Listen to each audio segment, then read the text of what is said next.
I was going to say Tracy needs no introduction, but I will introduce Tracy.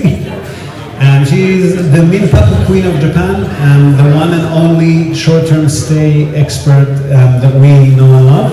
And she also consults globally to, she doesn't like when I say it, but Airbnb, mainly Airbnb, but yeah, short-term stay hosts all over the world. Published author, much beloved speaker, so give it for Tracy Northcott.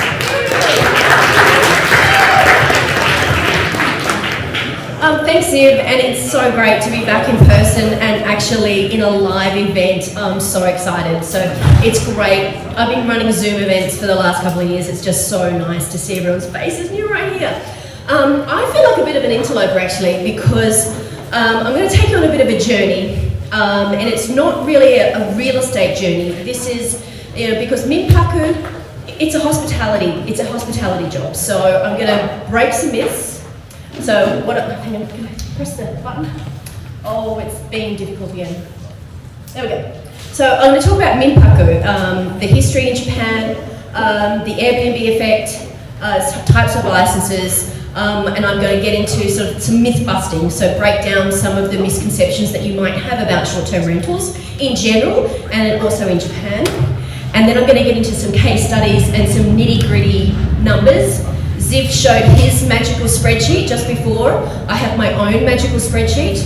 If the numbers are a bit small, I'm really happy to share this slide deck afterwards. I'm not a woman of mystery. I'm not someone who hides all my information. So I'm really happy to share all this information later. And I'll also do some comparisons with a long-term rental versus a short-term rental for all of you investor types. Oh, I'm wrong way, this way. So who am I and why should you listen to me? Well, my name's Tracy. I have been in Japan for 23 years. I am the Vice President of N4. My brother is floating around somewhere. He is the President of N4. I came here as a software engineer with him, and we do mainly language services for mobile phones, which is a different job altogether.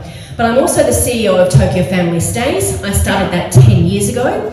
And I'm also the CEO of Tracy Northcott Consulting. And again, this is where I help hosts all over the world with their short-term rental profitability, monetization. I am a blogger, I'm a speaker, I'm a best-selling author as of last year, which is being made into a Netflix series actually. Thank you very much. Thank you. But my focus is really on branding and guest experience. So again, I feel like in a real estate seminar, I'm a bit of an interloper. But in the past, I have been a Golden Guy bar manager, and I'm also a chemist by training. Again, fairly random. But basically, I'm a multi-passionate entrepreneur, jack of all trades, master of none. So, oh, wrong way. Can't abuse your clicker, but here is myself and my husband. We run Tokyo Family Stays. I started it, and then I brought him into the business. So I started with a single unit in 2011 and grew the business very, very quickly to 25 units in 2015. It became a seven-figure empire. It took us completely by surprise. We have a number of cleaners, a multilingual team, and we went through the government licensing laws in 2018, which, if you buy me a beer, I will tell you all about that journey. I'm a licensed property manager, which is a Minpaku Kandi. I'm also a hotelier, so Ryokan Gyo, and a Minpaku Menkyo. Hosted 12,000 guests or more over the last 10 years, and I built really strong community ties. And Ziv can, can testify to that in person, because I showed him around my neighbourhood yesterday and introduced him to all my favourite restaurants. And they welcome me with open arms and they bow at me, and your money's no good here, Tracy, they say. So, but I also feel very strongly about giving back to the community. I offer my houses as emergency centres for families, usually, unfortunately, escaping domestic violence. I contribute to women's NPOs. And also I donate a lot of the household stuff that we sort of don't need anymore to at-risk people. Again, clicker, wrong way. So let's just talk a little bit, I'll take a little bit of the journey through the Minpaku story through Japan. So Minshuku are family-operated B&Bs. So they're usually in rural areas, they are family-run, they are the Japanese-style bed and breakfasts. Ryokan are more, they're a bit more oshare, they're a bit fancier, they usually have more of a hotel feel. They're different products, different customers, different price points, different experiences. They have a long history in Japan. The oldest company in the world actually is a hotel. So it was founded in 705 AD, and it's the oldest hotel in the world still in operation. So that's a very, very long tradition. So for anyone who's a bit of a dictionary nerd, the word minpaku only came into the lexicon around 2003, and it's a sort of a combination of a couple of words that have been around for a while. That's minshuku, so minpaku became, paku is like an overnight stay, and also there's another word which is shukahaku. So a combination of all of those became minpaku again, which is a fairly new word. The source is my kanji dictionary, which you can get on iPhone. So where were we with the inbound tourist growth? I'll give you the abridged version because there's a lot. So mid-range hotels in Japan were never really family friendly. A lot of them are smelly, stinky, and they really don't have any English booking systems, so they were never really great for inbound tourists anyway. Following the GFC, there was a massive push by the Japanese government to bring in more tourists. However, they did not do a lot of work on the infrastructure. There was not a lot of support. It was like, yes, let's bring all the tourists. Let's not really know how to cater to them. So there was a massive surge from, especially with the visa restrictions from places like Thailand and Philippines. There was a huge surge of inbound tourists. And there was a middle income traveller absolute boom. Hotels were pretty slow to really catch up with the needs of all of these inbound tourists. Planning, constructions, the mid-budget hotels just were never really a thing here.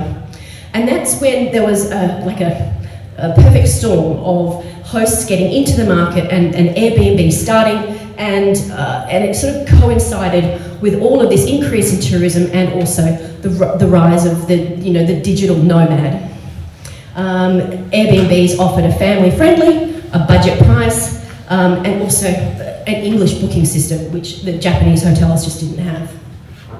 So if you look at this, this was there was 20 million tourists targeted by 2020, and then they quickly hit that 20 million tourists per year, and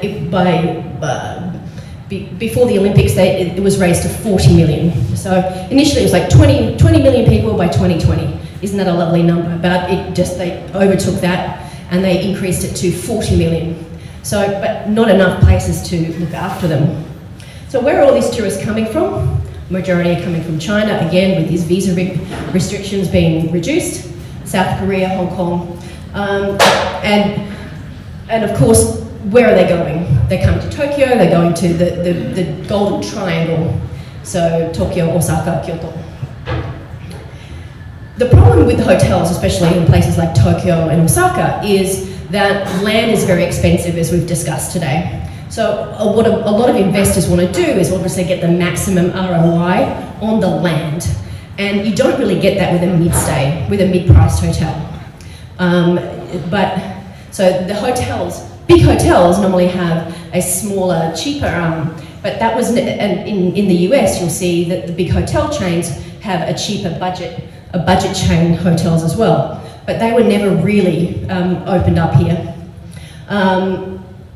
Minpaku, however, uses existing assets, so houses that are empty, all of the empty apartments. As we heard, prices here have been very flat for a very long time because of the Japanese economy.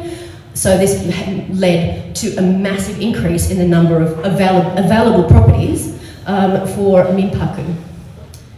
Then there came a backlash. All these tourists in communities which are normally sleepy and quiet. There was a whole bunch of who are all these strange people walking around with suitcases? Of course, fear of the unknown, fear of things that are different, meant there was a massive backlash. There was no increase in the infrastructure, but all the tourists were going into the suburbs, and everyone was starting to get a little bit scared of that. The other problem is there's a lot of Airbnb hosts doing it very badly. So they were not looking after their properties, not looking after the communities, and not being very responsible hosts. Just thinking, oh, it's easy, I'm going to do it, I'm going to make a bunch of coin, and not really give a damn about everyone else in the community. So press picked this up. There was a lot of TV shows doing like, look, there's a secret Airbnb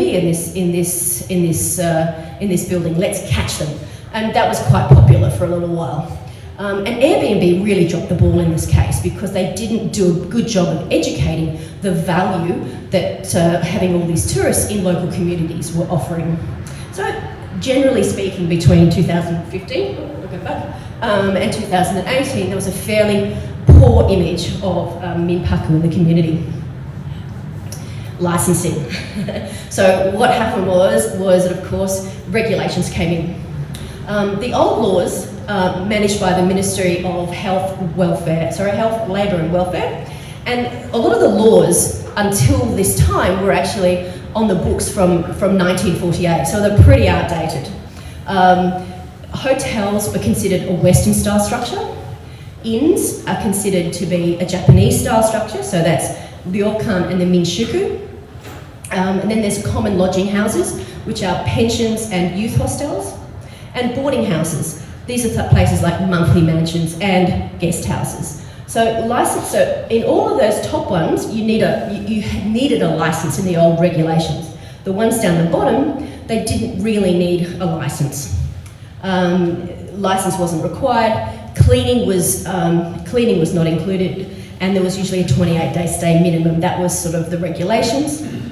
There was a grey area in this sector, and so that changed in 2016. So the new category was invented, this Minpaku law. It was passed in March of 2016. The Airbnb lawyers had a lot to do with actually passing this law because the danger was that because of all the backlash, that was short-term rental was going to be completely outlawed. But with a lot of negotiation, they managed to have a 180-day, which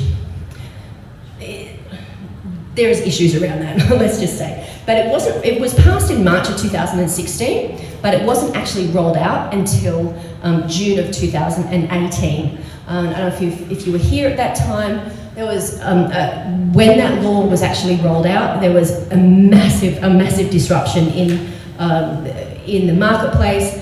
Airbnb basically dropped everybody who didn't have a license. Lots of people were left out in the street. It was a huge scandal. So the laws are, and I'll give you if you're wanting to get into the nitty-gritty of the laws, I can get into it with you. Again, you can buy me a beer later, that's fine. So the restrictions are there is 180 days maximum, and that is for short stays under 28 days. If you're renting over and above 28 days, it's classed as serviced apartments, and you will need a short stay tenancy agreement with your tenant, but it's not classed as a short stay. But to get regulated, this is the tough bit. You have to have very strict fire restrictions. You have to have inspections. You have to be reporting nationalities. You've got to keep things like everyone's passports, and you've got to keep the number of days. And these have to be reported into the government every 2 months. If you go over your 180 days a month, then you're up for fines. So it's a fairly strict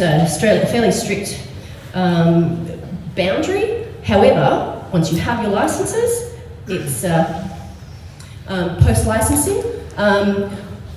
Once you have your licenses, then you know your framework, and then you're all above board and you are legal. But because it was so hard to get all of these licenses, you found that after 2018, the number of actual listings dropped dramatically. Most people who are in mansion type apartments, it's not really possible. so you don't really see a lot of minpaku in apartments. But that's a benefit, really, if you do take it seriously, because there was less competition in 2018. There was a rise in professional hosting operations and property managers, which again is a good thing. There is an increased standard of hospitality because again, pre-regulations, there was a lot of people doing it very badly. And then, as the market matures, you're getting to a point of a lot of market segmentation, niches, niche marketing, and all the opportunities you can get with more of a mature market than a disrupting market. There is a rise in ryokan licenses for single dwellings. I actually have one of myself, so I actually live in a house and I have a one-room hotel in my house, and that's because of the way that the law is structured. It's slightly harder to get that license, but a ryokan license is much better because you can rent 365 days a year, and you're not subject to all of the reporting that you must do every 2 months. So here we get 2020. So my business, we had a 5-year plan. So after when the Olympics were announced, we said, let's get serious, let's make a 5-year plan, let's really gear up towards 2020. And we decided that we were going to get licensed, we were going to follow all the rules and have the best year of our lives. Chinese New Year happened, we started to get cancellations. It's like, what is this? What is this? You know, well, it's just the flu, what's the problem? So then in February, the Tokyo Marathon had been cancelled. Hanami was cancelled. Borders closed. Global pandemic declared. And then the Olympics were postponed. So this was my timeline of terror, my timeline of horror, when all of your business plans are geared up towards 2020. I've had therapy, it's all good, I'm fine. But I did sit on the floor for about 3 weeks going, oh my God, what is happening here? So that's been I don't want to really dive into the pandemic because I see it as a bit of a blip in the inbound tourism market here. But at that time, because it was so hard, many even licensed minpaku hosts, they left the market. They went off and did other things that they were probably wanting to do. So from 2020 to 2022, doors were shut. It was closed. So again, I sat on the floor and went, oh my God, what am I going to do? But I'm still here. So 2022, the borders reopened again. Revenge travel is a thing. You're probably seeing it now. You cannot walk down the street without running into somebody from another country. So there's been a lot of pent-up demand. So the people that cancelled in 2020 to 2021 are coming back, and they're wanting to come back. So that's what I'm seeing now in the market. And so well before the general opening in October of last year, there was the Japan tourist marketing really started ramping up. The government were really trying to, again, let's get people back again. Let's get people back again. So I'm feeling bullish on the rebounding of the inbound tourist demand. I think it's already happening. And before the October 2022 borders reopening, business people were coming back. So the relocations were coming back. And also foreign talent who had been locked out of the people who had working visas, had been locked out of the country for 18 months, were now being started to come in. So this is my history lesson finished. I just wanted to know if anyone had any questions at this point about the history lesson before I start to get into the numbers of what it actually is like to run a short-term rental. So, you don't mind.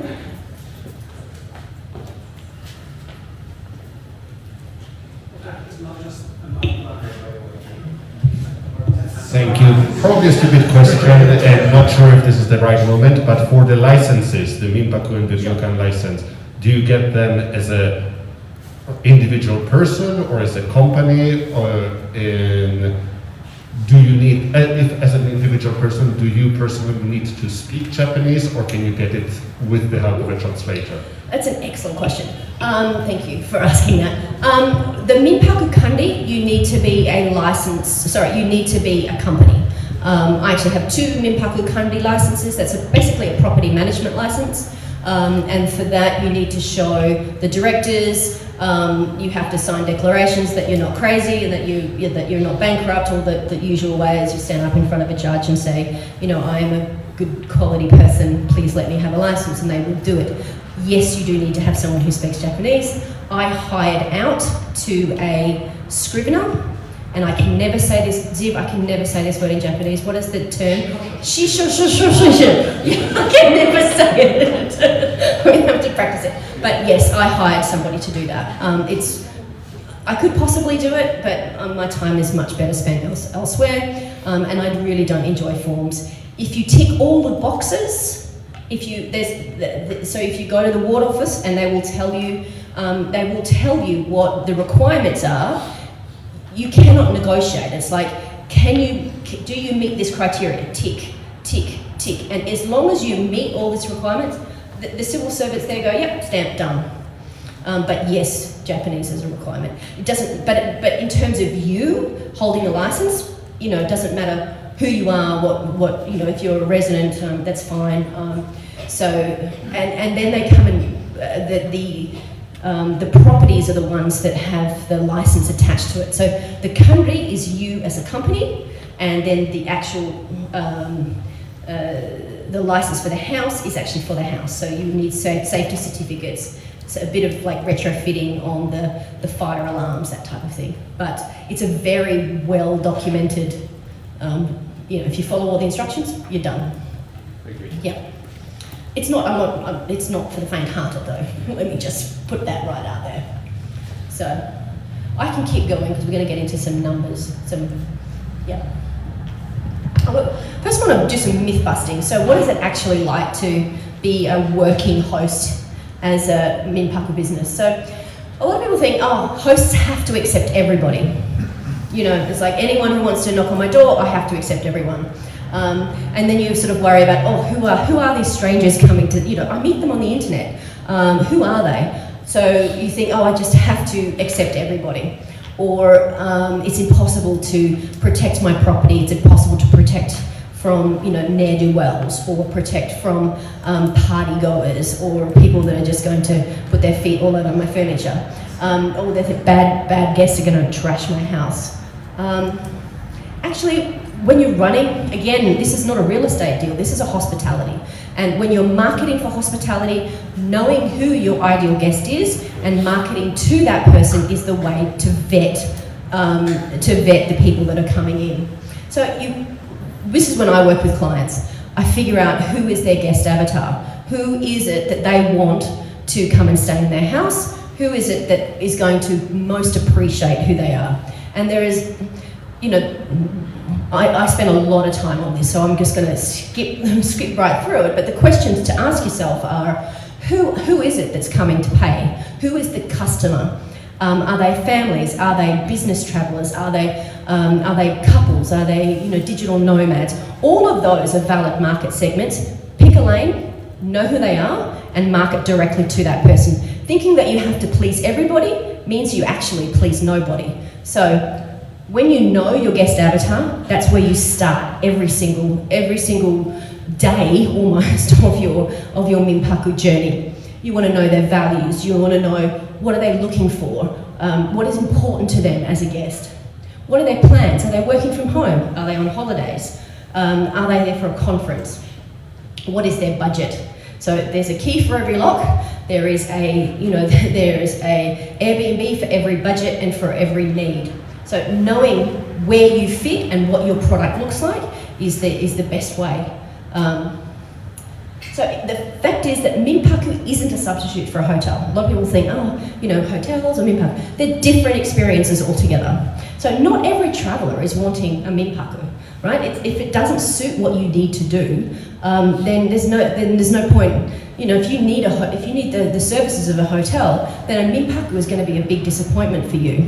So not every guest is a good fit for different hospitality styles, or for different house styles, or for different, just for all the different listing possibilities that there are. And not every group dynamic is a good fit. So I have clients, they have a rule, no children, because their property is not, it's not suitable for kids. There's a very extensive vinyl collection of, jazz. Having a 2-year-old with dirty fingers on that, it's just really going to be a bad fit. So if you don't want children in your place, you don't have to host them. That's okay. So myth 2, the nightly rate is the only source of income. Now, revenue management is a big thing, and I'm only just going to scratch the surface here today. A lot of people think that you have to discount to get people to come and stay, or that price is the only thing that people care about. Then, with that sort of mindset, you're in a really fast race to the bottom, because knowing what your revenue management strategy should be is the way to maximise your revenue. So the fact really is that you can add 20 to 30% of additional revenue through knowing your ideal guest, knowing what they need, and finding a solution for those for the needs of that guest. So you can use again, this revenue management is a massive topic, but you can use all the traditional marketing techniques of cross-selling and upselling and affiliate arrangements with other vendors, where you can add, like I said, 20 to 30% of revenue on top of your nightly rate. And then when you have your pricing strategy linked with successful branding, then you're going to be staying at the top of the revenue of your revenue goals. So a hotel is an accommodation product, but Minpaku is a hospitality and experience product. So if you keep those things in mind, then you will be able to look at ways to add additional revenue streams. So myth 3, hosts are pariahs in their communities. So Ziv can say that that's not true. I walk through my community, and the people running the restaurants nearby, they come out and say, Tracy, your money's no good here. So I have spent a long time building very, very deep ties with my community. A lot of people think that, the neighbours are going to hate me, or that guests are given cold shoulders when they, if they go to a local restaurant. It's like, you're from the Airbnb down the road, we're not going to serve you. This is a myth. I want to break this down. The fact is that when you work with your local community and you have deep ties with your local community, you have relationships with the friendly restaurants. This is a way that you can show your guests a great time. So your guests, if they follow your instructions, go to various restaurants, they will have a great time. That'll add to their experience, that'll add to their memories of their stay. You will get great reviews, and it's a win-win. So I would suggest that you create alliances with your neighbours, sponsor local community festivals. I'm always giving money to the local matsuris. The tanto comes knocking on my door and knows that I'll be, throwing a couple of mani in for buying a lantern at the summer festivals. I'm always good for that. And having those sorts of relationships mean that you will have a much better, a much easier time of it. But the other thing is you're able to show your guests really what it's like to live in a place. So again, hotels are accommodation, but a Minpaku is really a local experience. What does it feel like to live like a local in a suburb of Tokyo? Even if it's just for a week or two, I can show the guests who want to pay for that, I can show them that experience. That's what they're buying, that's what they're paying. The accommodation part is an aside, really. It's the experience of understanding what it's like to live in a place. So the caveat here is that from day one, you've got to have very, very clear communications with your neighbours. Tell them exactly what you're doing. A lot of the hosts that were doing it badly in 2013 were just trying to, hide and pretend it wasn't happening. That's when you get yourself into trouble. So in summary, a Minpaku is a full-service hospitality business. It requires great systems for communication and logistics with your guests, and education and information for the guests to be responsible citizens. That's more than just knowing how to sort your trash. There's a whole bunch of other information that I share with my guests so that they do become good citizens. And your job as a host I see my job as a host is to handhold my guests through the whole experience. And you've got to have a 24/7 response. So it's not passive income, totally not passive income, but the squeeze is worth the juice, and I'll get into some numbers in a minute. So here's some case studies. I'm speaking too fast, I get very excited about this. Sorry? I get so excited about this. So anyway, so here's a snapshot of some two bedroom and 4 bedroom. So here's some numbers. You've had a lot of numbers thrown at you today. Here's some more. So if this is, again, really small, I can this is my magic spreadsheet. Right. So I'm looking at numbers basically of potential revenue of 2-bedroom units. So these are low-end units, mid-range units, and high-end units. So a 2-bedroom unit, a low-end, a low end. That's an older building. It's for budget, so that the ideal guest avatar is a budget traveller, or they're visiting academics, or they're 2 to 3 couples. The feature of that particular building would be an older build in the suburbs, not close to a station. Functional decor, not pet friendly, small footprint, 40 to 60 square metres. And this is a sort of revenue, low season, medium season and high season. So income over about a 12-month period, you're looking at about 5 million yen. So that's for a low end. Medium, again, you could be looking at approximately 6 million yen in 12 months. A high end, 10 million yen. This is revenue. This is straight revenue right now. So, but showing you 2-bedroom units is a massive switch. So split between the low end, the medium, and the high. The high. Sorry. 1 apartment, 2-bedroom. I'll get to your magic spreadsheet soon. This is for one unit. Well, yeah, exactly. But it really depends on if you're servicing a low-end customer, or if you're servicing a guest avatar that's a corporate relocation, someone who is paying an average daily rate of 30,000 yen a night. So ADR is average daily rate. So you've got an average daily rate of 16,000 a night down to 33,000 a night, and that shows you the difference in the standard of a low cost unit to a high cost unit, and what the difference in revenue will be. Oh, wrong way again. So here's the costs. I hope you can see this a bit more. This is not the cost of the unit. As I said, I'm not the real estate person.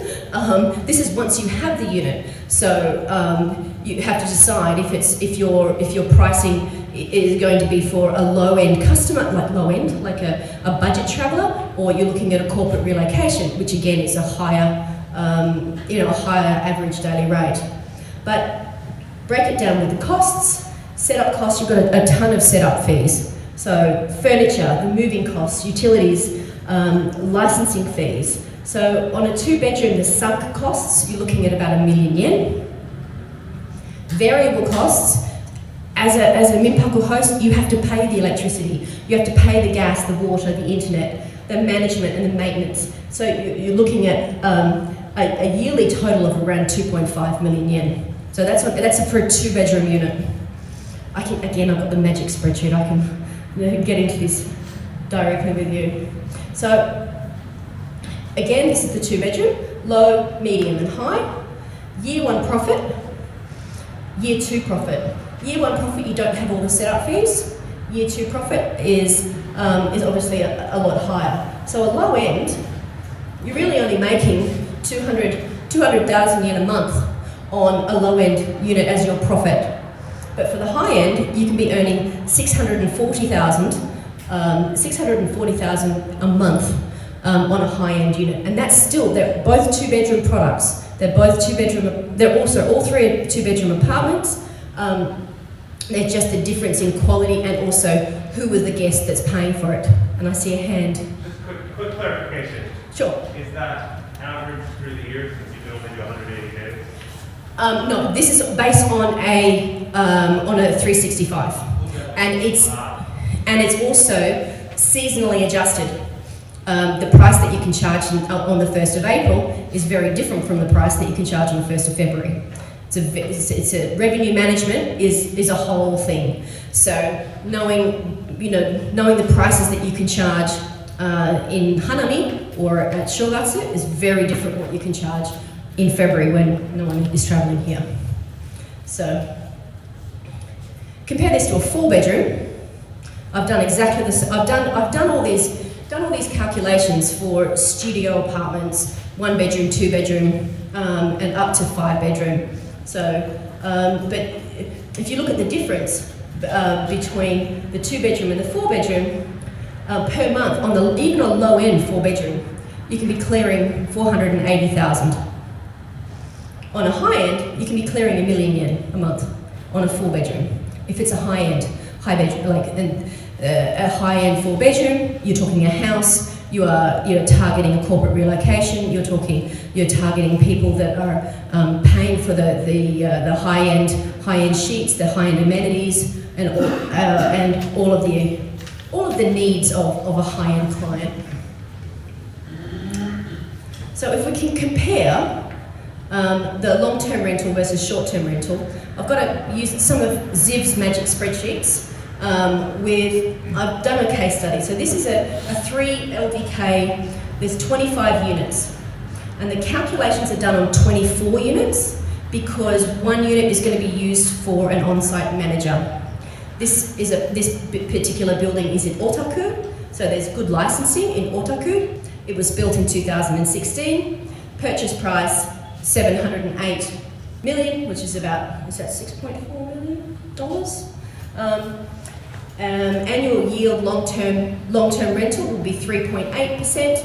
Annual yield for a short-term rental would be 6.8%. So my advice to that client would be short-term rental is best. So again, this is Ziv's magic spreadsheet, and he gets down to this figure down here, 3.8. With my calculations, we get down to 6.8. And that's the building. That's a building that all has 3 LDKs. So it's a fairly high-end building. You would work on a fairly high nightly average daily rate. You would put in very high-end amenities. You would put in very high-end sheets and towels and all of those things. It's a fairly high-cost place. But the difference between a long-term rental and a short-term rental is that amount. Case study 2 would be a building that has 7 units, all at 1K, and there was 3 LDK. So the calculations I've done just on the 1K units, because the 3 LDK you would use for an on-site manager or an office. Again, this is in Otaku, built in 2006. Purchase price, 188 million, which is about 1.7. The annual yield for this particular property, as Ziv would calculate, would be 4.2. I would calculate it at 4.6. My advice is, this building is not a good building for short-term rental. Not worth the headache. Not worth the headache. It's because it's not worth the headache. Or, if you did like this building, you would convert some of the 1Ks, you would renovate them and convert them into 2 LDKs or 3 LDKs. It's the same amount of work to run a 2 LDK as it is to run a 1 LDK. But the yields and the returns are much better. So again, this is Ziv's magic spreadsheet. It's very small. I know this is very small. People. 15 minutes. 15 minutes. Sorry, I've tried to put too much in this. I just get so excited. 4.2 to 4.6. So again, this property, not worth the headache. So long-term rental versus short-term rental. Long-term rental, it's passive. You have usually a low turnover of tenants. Usually they're unfurnished. You don't have to worry about utilities. There's low maintenance. If you have lots and lots of small units in a big building, you have a higher return on investment. And rent is your only revenue source, and it's an investment. Whereas a short-term rental, it ain't passive income.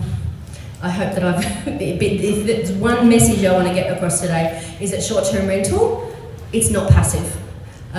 You have a high turnover of guests, it's furnished, which you have to pay for, you have to maintain, you have to include the utilities, there is a lot of maintenance, there's more bedroom. The more bedrooms you have, the higher returns that you have, and you need licensing. You have multiple revenue opportunities. It's not just the nightly rate, and it is a hospitality lifestyle. It's not set and forget, it's a full-time job. So, to summarise my day today, Minpaku is the modern evolution of the whole Minshuku tradition of hospitality. So it's sanctioned by regulations. There are regulations, you do have to follow them. But when you have the business, it's a hospitality business. So it means you have lots of branding opportunities that you have to control your profitability and your sustainability. Airbnb is just one of your marketing channels. I do not work for Airbnb. I use them as one of my marketing channels. I do not call myself an Airbnb host. But a Minpaku business allows the host to give their guests a unique experience, something that they're not going to get in the hotel. This is a value that they're offering people, and that's what you charge for. You charge for the value that you're offering your guests. And the Minpakus and hotels, they serve completely different needs, and they have a different value proposition. And the one great thing about Minpaku, it's bringing new money into communities, into smaller towns, into local suburbs. So, people want to go and eat locally. The restaurants are very, very happy with that. It's not a hotel, it's not a passive income, it's in a class all of its own. So I feel like I'm a bit of an interloper in a real estate seminar. But if you're curious about Minpaku, if you have a Minpaku and you want to get more profitability out of it, you want to add additional revenue streams to a Minpaku business, or you need a Tokyo property manager. So all of that stuff that I've just talked about, if it just does your head in and you want someone to take care of all of it for you, I'm your girl. Scan that little code, you can set up a meeting and you can talk to me. I'd love to be able to, just discover where you're at, and I can talk you into it or talk you out of it, depending on your personal situation. It's not for everyone, definitely, but when you are in it, you can make really good coin, but you've got to know what you're doing. I think that's really the message that I'm trying to put across today. So how am I going for time? Still a little bit. Still a bit more minutes. Okay, there we go. Last slide. And hands go up. Fantastic.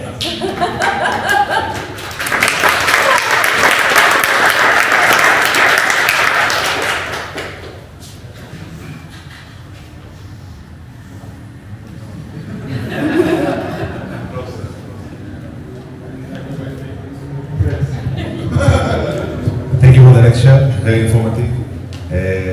Small question about your chart. Sure. You did a comparison between short-term and long-term. Correct. Is the long-term including with the additional revenues or only the renting?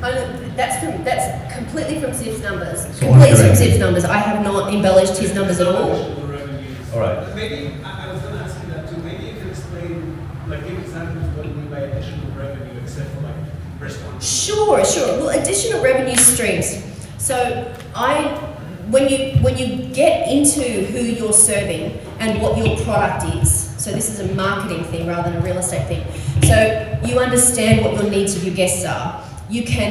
What are they going to spend their money on anyway? And so you say, well, you're going to spend your money on this anyway. Spend it with me. I will make sure that the vendors that you choose are going to be reliable and give you the service that you need, and I get a commission, so it's a win-win. I've helped my customers, I've earned some money, and I've not had to do any more work.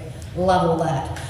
So examples are airport transport, babysitters, tours, food tours, ticketing,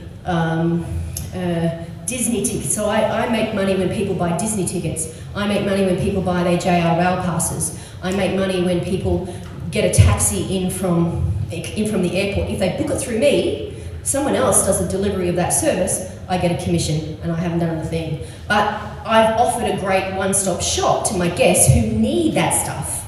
And also there's a whole bunch of other things you can do, like early check-in, late check-out, all that stuff. You can monetize all of that along the way.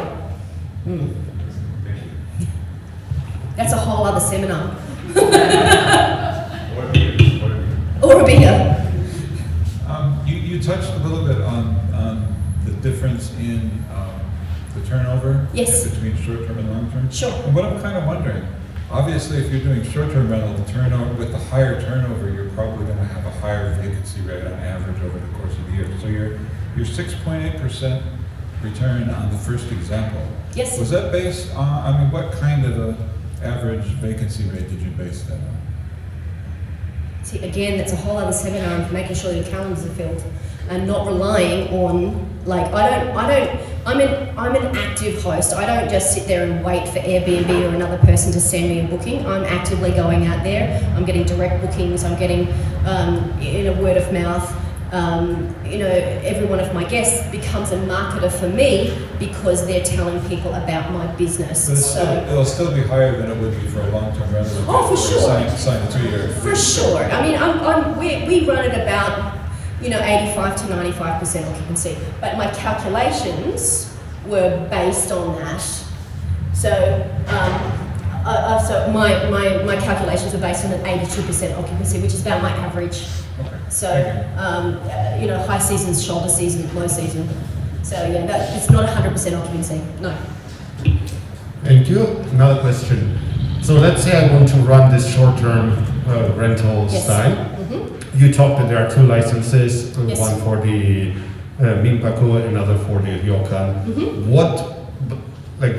Since there are so many restrictions for the Minpaku, is there any point getting that license as opposed to getting ryokan? Because it sounded that you can run short-term rental with a ryokan license. Yeah, it comes down to zoning.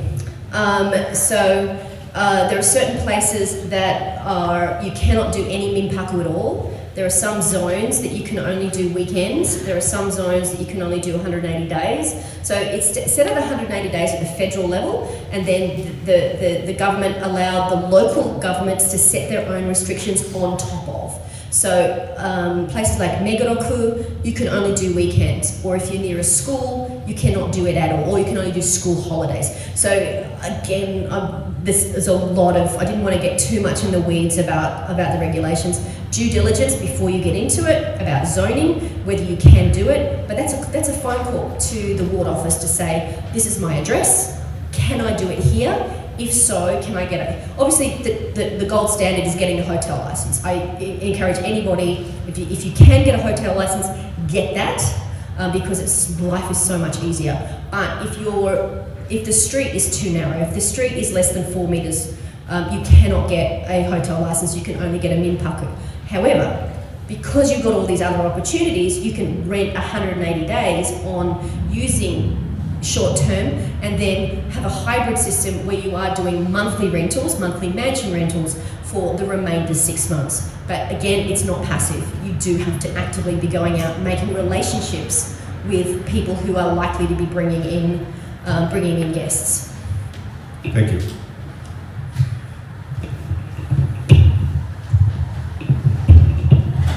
Hi Tracy. Hello.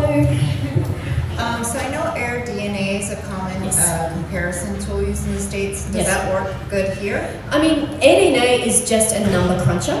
And that is scraping the data from the platforms. So they have APIs and little spiders go in and crawl and grab all that data, and it's all the data is crunched. AirDNA is a useful guide, but it is only a guide. I didn't want to get into deal, because it's didn't want to get into the weeds. But you can actually do what Zib has done, and you analyze the deals. What is a good area based on the number of people coming in, based on the demand, based on the size. If you're close to like a theme park. All these things are all factors that you can use to analyse before you get into it. And AirDNA is a good one, but then you use AirDNA and go, okay, let's look at the sort of 75 percentile. What is, those properties, what amenities are they offering as well? Are the ones that have a hot zone, this is talking the US market here, you find that if you analyse different listings, the ones that have higher amenities are charging a higher nightly rate. Hot tubs, being pet friendly, all of those things mean that you can be pushing yourself up on the average daily rate and not being a race to the bottom. So, Thank you. yeah.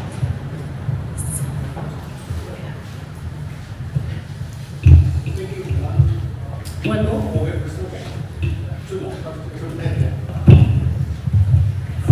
Hi Tracy, quick question. In terms of subletting, in terms of trying to do this sort of venture, do commercial properties have different rules potentially?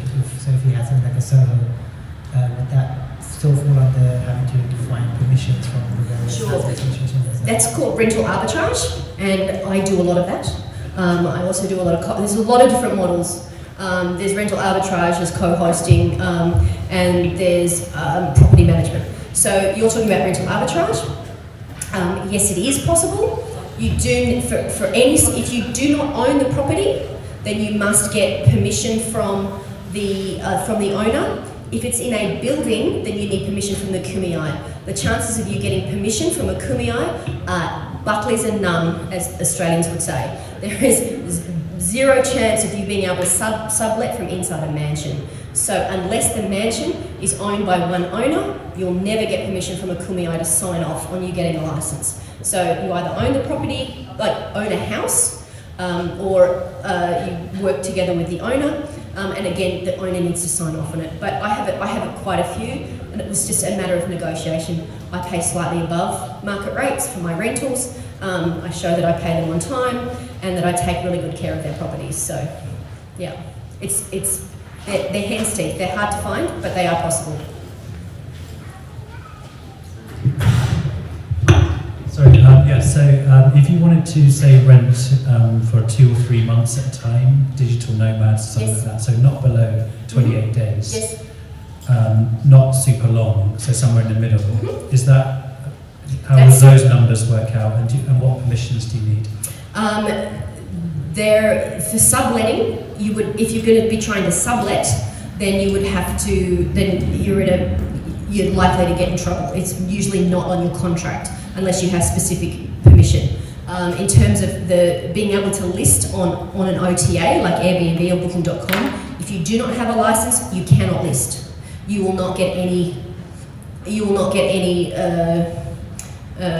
Visibility in the marketplace. But if you have your own relationships and you are able to find those digital nomads, 2 to 3 months, put them on a contract, like a service department contract. And I've forgotten the bylaw of the rental, the real estate law.